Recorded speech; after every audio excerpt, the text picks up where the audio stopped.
শুধু দর্শক, আমি খন্দকার মাসুদুজ্জামান। আমরা এখন ঢুকলাম 300 ফিটে এবং 300 ফিটের মধ্যে আমরা দেখতে পাচ্ছি মঞ্চ, এবং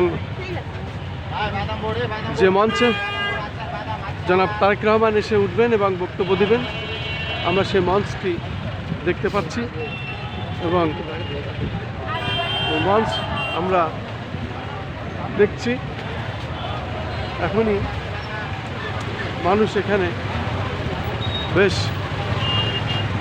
ভিড় জমিয়েছেন এবং মঞ্চ এলাকাটি আমি দেখানোর চেষ্টা করছি।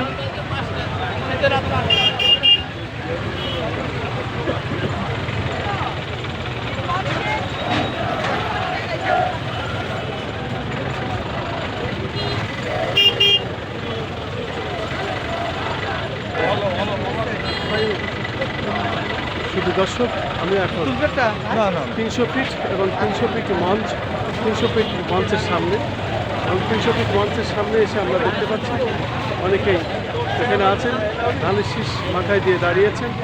আমি তার সাথে কথা বলবো। কোথা থেকে এসেছেন, নাম কি বলেন? বিসমিল্লাহির রহমানির রহিম। আমি মৌলভীবাজার থেকে এসেছি। আমি মোহাম্মদ শিমুল হোসেন, মৌলভীবাজার সদর থানার বিএনপির সদস্য, 12 নং গিয়াসনগর ইউনিয়ন বিএনপির সাংগঠনিক সম্পাদক। এই মঞ্চ দেখতে এসেছেন আগেই?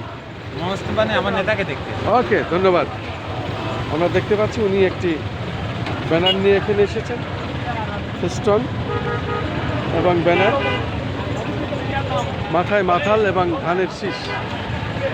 আমি তার সংক্ষিপ্ত সাক্ষাৎটি নিলাম এবং মঞ্চটি আমি দেখিয়ে যাচ্ছি। মঞ্চ এখন আমার সামনে, আমি মঞ্চে, সেই মঞ্চটি আমি এখন দেখাচ্ছি।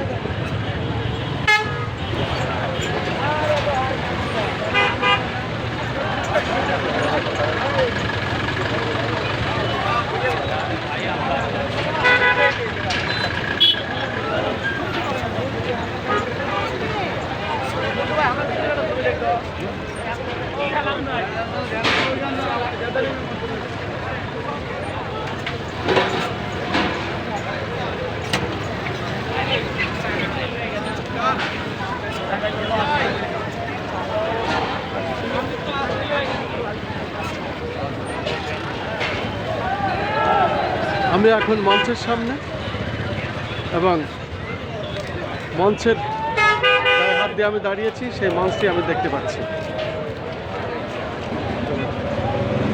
শুধু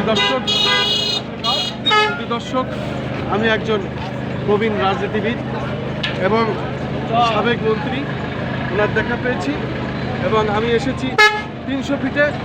এই 300 ফিটে যেখানে মঞ্চ করা হয়েছে, জনাব তারেক রহমান এসে জাতির উদ্দেশ্যে ভাষণ দেবেন, সেখানে এসেই আমরা দেখতে পাচ্ছি আমাদের একজন প্রবীণ রাজনীতিবিদ, যিনি বিএনপির একেবারে রাজপথের বিভিন্ন সময় আমরা দেখেছি রাজপথের আন্দোলনে, জিয়াউর রহমানের মাজারে, আবার এসে এখানেও দেখতে পাচ্ছি উনি এসেছেন, তারেক সাবেক প্রতিমন্ত্রী, এবং উনি আমার সঙ্গেই তারেক রহমান যে মঞ্চে আসবেন আমরা হাত দিয়েছি এবং সেখানে দাঁড়িয়েছি। সত্যি আসলে এটা একটি আনন্দদায়ক, যা দেখার মতো। আমি ওনার কিছু কথা শুনবো।